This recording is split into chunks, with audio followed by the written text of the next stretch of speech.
爱生活，爱美食。大家好，我是小丽。我们今天来做一款非常好吃的芝麻肉松饼干。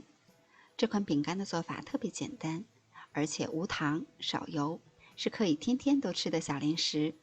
凉了也是非常酥脆的。在大碗中准备120克中筋面粉，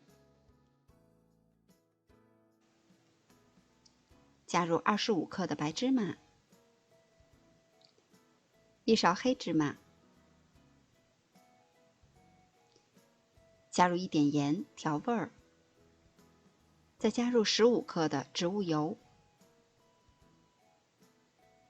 加入65克清水，先调成大一些的面絮，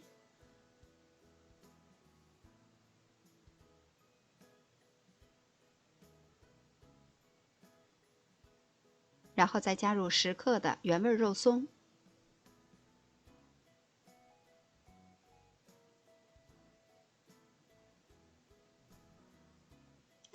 大致搅拌一下，再用手合成面团儿。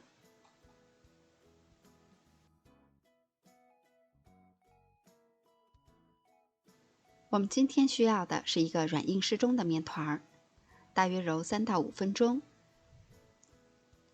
面团大致变得光滑了，然后用保鲜膜盖好，醒面20分钟。在案板上铺一些干面粉防粘，将醒好的面团整理一下，再擀薄。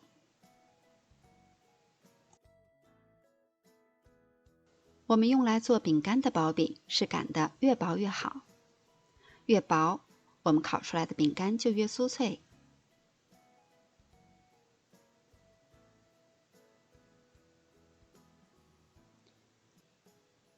我准备的是一个小号的饼干模具，我们可以用它刻出一个个的小饼干。都刻好了以后，我们将多余的部分收集起来，再揉成面团，重复以上的动作就可以。将做好的生胚摆放到烤盘中，烤箱需要提前预热5到10分钟，150度上下火烤12分钟左右。烤到饼干颜色金黄，上色均匀就可以出炉了。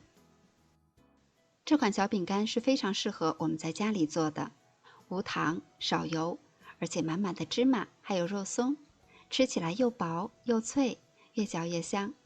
一揉一擀就可以成功了。如果你也喜欢，就快动手试一下吧。明天见。